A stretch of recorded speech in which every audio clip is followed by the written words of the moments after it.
wana bobanan kara zaman gama tunubi ko basin bozo borun kumu vanga yobna o dan kele kumbembe vine kan betare yamangang ngabo bazang ngumu morba luengon zaman gama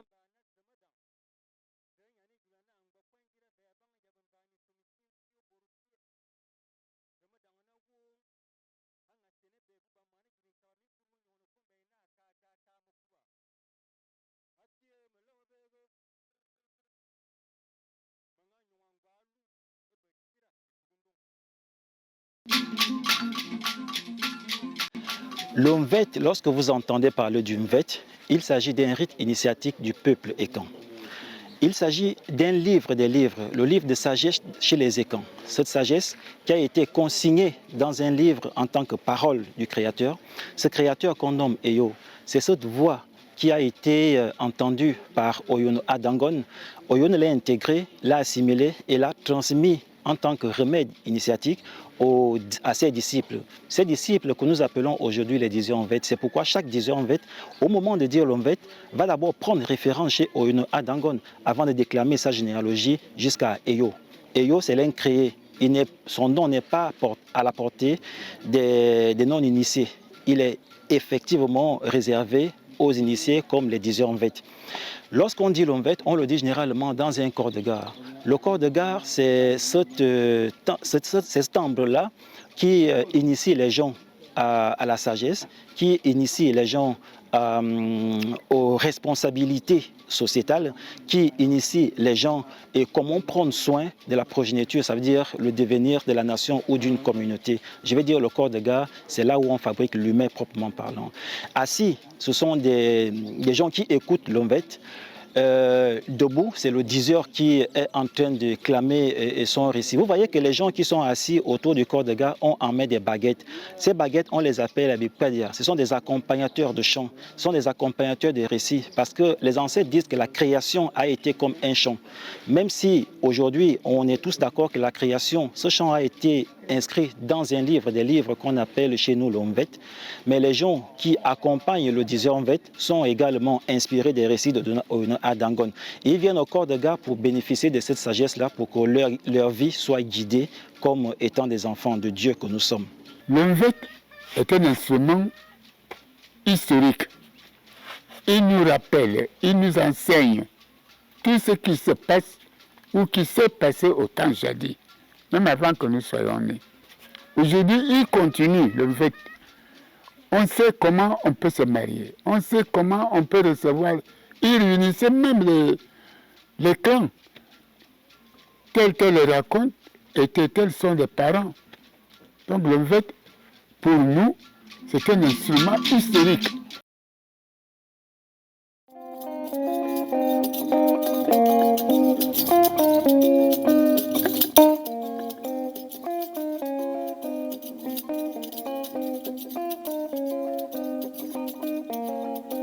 C'est vrai qu'on déplore la mort en l'an 2000 des grands maîtres qui étaient dans le film Au commencement était le Verbe.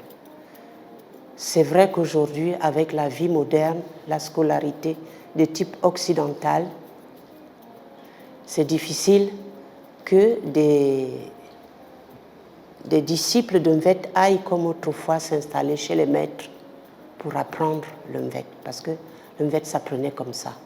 On détectait dans la communauté des petits jeunes qui aimaient les belles lettres, les épopées, qui savaient manier la langue. Ils s'installaient avec l'accord des parents chez le maître. Il apprenait d'abord à fabriquer l'instrument, ensuite à jouer, à accompagner le maître. Au tout début, c'était les nyas, les sonailles, ensuite les clochettes, ensuite les baguettes entrechoquées.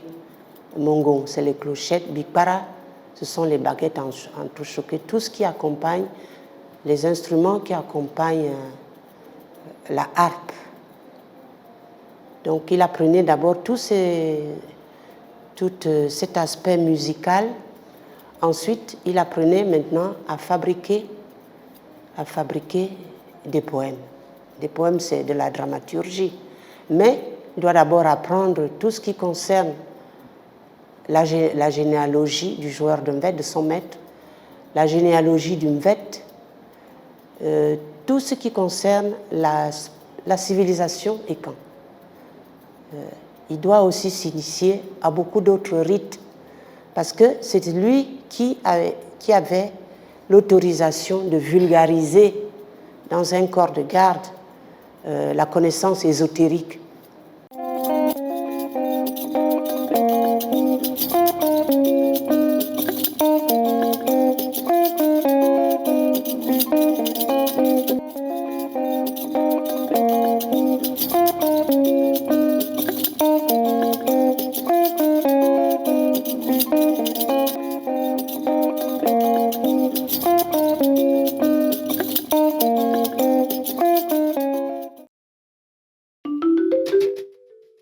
C'est un art qui se pratique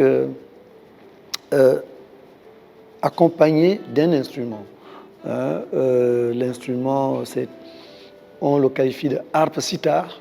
Harpe sitar, donc une tige de bambou surmontée de 3 calebasses et un chevalet central et des cordes, 4 cordes de chaque côté. La musique, c'est la paix, cet échange où ça rassemble les gens.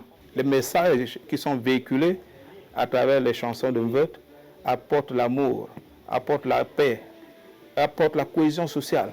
Il y a l'éducation, parce que une femme avec son mari peut commencer à faire des problèmes dans la maison dès qu'un bon mvet entend leur phrase. Bon, le Mbomvet peut lui éduquer comment on vit dans le mariage. Mina ayam Mbomvet, on a fait Mbomvet. Mbomvet il y a bona ba pamba ya dans Mbomvet. Mbomvet na dès que vous belle don ya ba Mbomvet, oui Mbomvet, zara mina, zara na femme, ya ba na vo na wa ya Mbomvet. Donc Mbomvet donne. Là ici les dieux. Je dirais plutôt que le mvet est une sexe qui s'appelle le mvet. Mais de ce que je me rappelle, de ce que j'ai entendu, de mes tantes, je n'ai jamais vu, à part moi-même et la petite histoire que je vous ai racontée, j'ai toujours vu les hommes tenir le mvet. Mais j'ai souvent entendu les femmes chanter le mvet. C'est-à-dire, elles ne jouaient pas le mvet, elles chantaient le mvet. Les femmes se retrouvaient et elles prenaient les baguettes.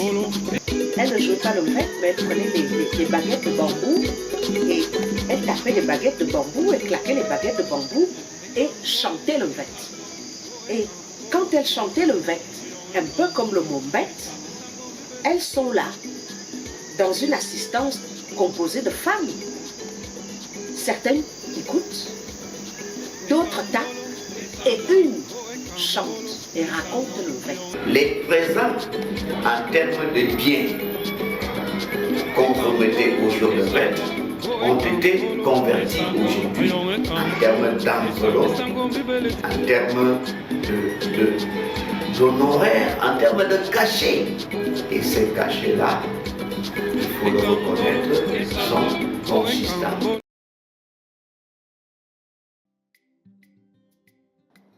Et indépendamment de cette veine traditionnelle et rituelle, il y a beaucoup de jeunes.